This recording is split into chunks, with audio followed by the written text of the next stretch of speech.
Ito mga brother, konting awareness lang tayo dito ha. Nandito tayo sa CJ's Garage ngayon. Si tatay, nagpalit siya ng, ayaw na magsabi kung saan brand to o ano man. Basta nagpalit siya nung isang set, ito, itong mga brand na to. Palit siya ng isang set, sa internet din ba tayo nakuha? Magkano po 400 plus? Ngayon, itong 1,000 RPM nila, kung makikita nyo, 1,000 RPM na yan ha, 1,000 RPM. Mas matigas pa yung Original. stock ni tatay. Yan. Ngayon magpapalit tayo ng totoong 1,000 RPM na Racing Monkey. Ito ang totoong 1,000 RPM. This video is for awareness lang. Para makikita nyo dyan mga brother kung ano talaga yung difference ng mga parts when it comes to durability. Yung mga branded parts, pati yung durability nila. Kung ano talaga yung standard na RPM, pati yung tigas niya. Ito totoong 1,000 RPM. Yan. Ayun mga brother, wala namang problema. Sa akin lang, huwag lang kayo papaano pag minsan na tayo. Kasi siyempre, gumagastos din ang mga consumers natin para magbigay ng good quality. Ngayon dito sa CJ's Garage, magbibigay tayo ng good quality.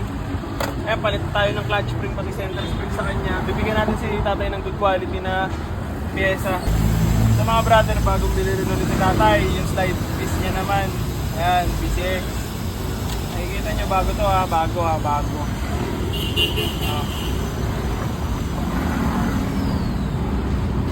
Bago yan ha, nabili to, so worth 499 pesos. Ito okay, walang problema oh.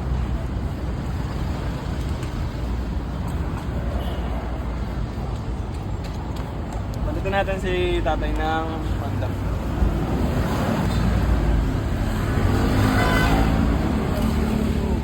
Okay. Ganyan na Honda. Kailangan talaga hindi ginagyan.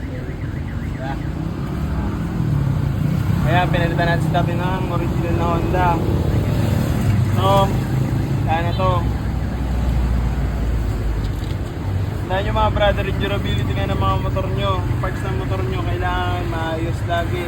Hindi porket mura, pinapatulan, hindi porket affordable, ganun, basta na lang. Basta sa akin, yung good quality, lahat.